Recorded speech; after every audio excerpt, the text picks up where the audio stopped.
No one's just going to walk out, decide to become a cinematographer and walk onto a professional set. You really need some sort of a learning situation, a class of some kind or another, because that's the opportunity, and Maine Media Workshop is a great place for people to start to get their chops going to pursue the career.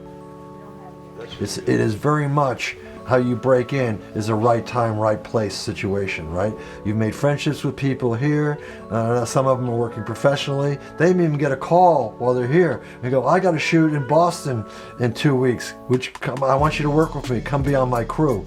But initially, you're looking for opportunities. And so it's about who you know, who you can help out, who you can work with. So that's one of the great things about being here.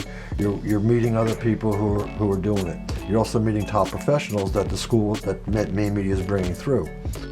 Cinematography is about three things, really. It's about lens and angle. It's about camera moves.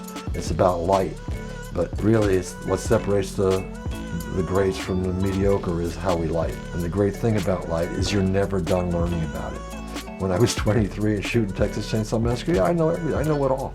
Today, 50 years later, I can tell you I don't know it all.